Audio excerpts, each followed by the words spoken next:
এটি তৈরি করতে আমাদের প্রয়োজন হবে এমন একটি 3 ঘাটের বোর্ড। এরপর প্রয়োজন হবে এমন 3টি কলিং বেলের সুইচ। এরপর প্রয়োজন হবে এমন 4 তার অথবা 6 তার। আমার কাছে 4 তার অ্যাভেলেবল ছিল না, তাই আমি 6 তার নিয়ে আসছি। প্রথমে আমরা এই বোর্ডটিকে খুলে নিব।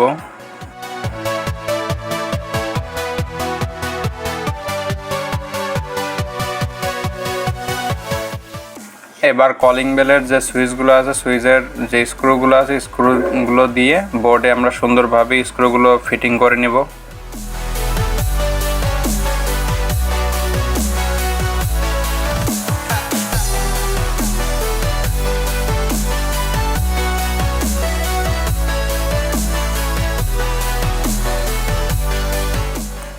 আমি সুইচগুলো ভালোভাবে বোর্ডের সাথে আটকিয়ে নিয়েছি। এবার আমাদের ডিএসপি আইপিএস সার্কিটটি হাতে নিলাম। এই সার্কিটটিতে প্রোগ্রাম করার জন্য 4টি পিন থাকে। এখানে দেখতে পাচ্ছেন 1টি 2টি 3টি 4টি পিন আছে। এই 4টি পিন দিয়ে প্রোগ্রাম করা হয়। যেহেতু প্রোগ্রাম করার জন্য 4 তার প্রয়োজন, তাই এখানে আমার 6 তার প্রয়োজন নাই। এখানে আমি 4টি তার রেখে 2টি তার কেটে দিব।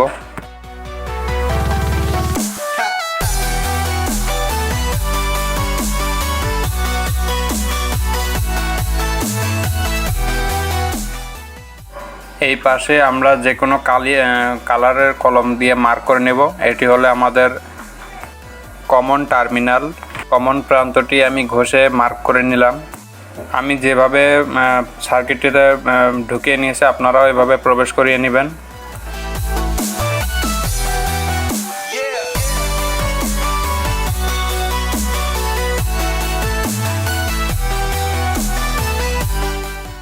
এবার সার্কিটটিকে আমি সাইডে রেখে যে কলিং বেলের সুইচটি বোর্ডটি ফিটিং করেছিলাম, বোর্ডটি হাতে নিলাম। বোর্ডের যে কোনো এক পাশ, এই পাশ অথবা এই পাশ, একটি তার দিয়ে কমন করে নিতে হবে।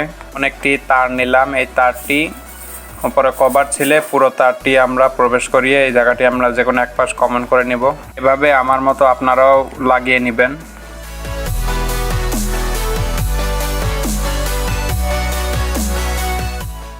বাড়তি অংশটুকু আমি কেটে দিলাম।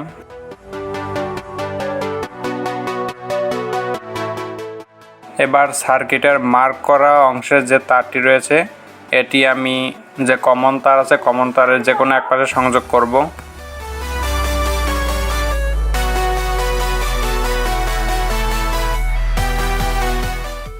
এবার দ্বিতীয় নম্বরের যে তার আছে, সেটি আমরা মাঝের যে কলিং বেলের সুইচ আছে, সুইচের উপরের পাশ যেটি খালি আছে, সেখানে আমরা লাগিয়ে নেব।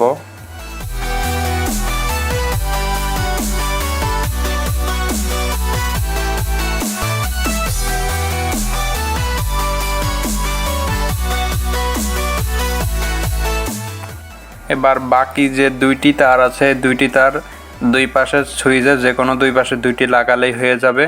তো আমি 2টি তার দুই পাশে লাগিয়ে নিচ্ছি।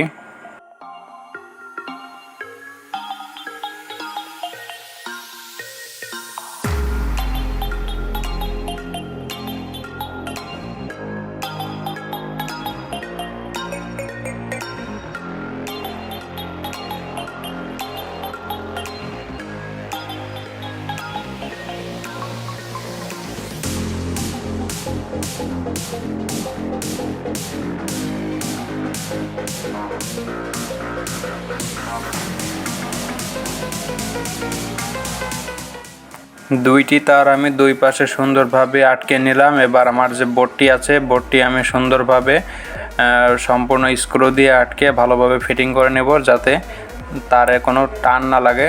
টান লাগলে তারটি যাতে বেরিয়ে না আসে।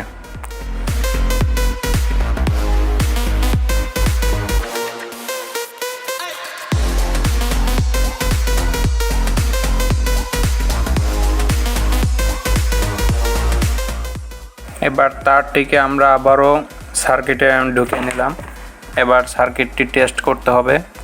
ডিসপ্লেতে যে পাশে 1 লেখা থাকবে, সেই 1 লেখা দেখে সার্কিটে যে 1 লেখা থাকবে সেখানে 1 নাম্বার প্রবেশ করে পরপর যে কেবল আছে, কেবলগুলো ভালোভাবে ঢুকিয়ে নিতে হবে।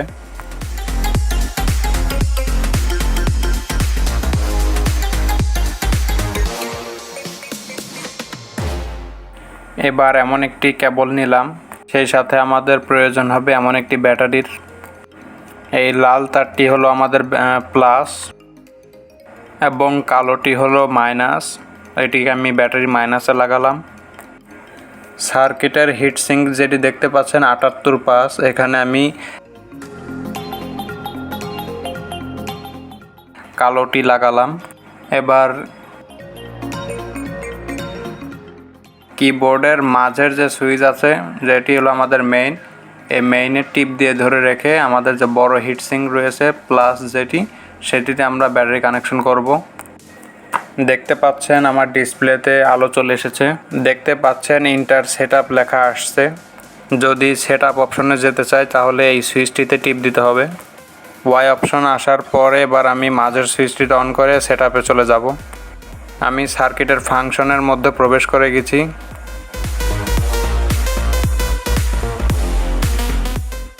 এবার যদি আমি সার্কিটটিকে ক্যালিব্রেট করতে চাই তাহলে এই মাঝের সুইচটিতে টিপ দিতে হবে।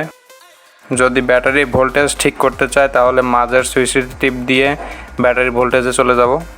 ডিসপ্লেতে লেখা আসছে 43.1 ভোল্ট, কিন্তু যদি আমার ব্যাটারির অরিজিনাল ভোল্টেজ আপনাদের দেখাতে চাই তাহলে এমন একটি মাল্টিমিটার নিতে হবে। মিটারটিকে ডিসি 12 ভোল্টে সিলেক্ট করে দিলাম। মিটারের পজিটিভ প্রুফটি ব্যাটারির পজিটিভে এবং নেগেটিভ প্রুফটি ব্যাটারির নেগেটিভ প্রুফে রাখলাম।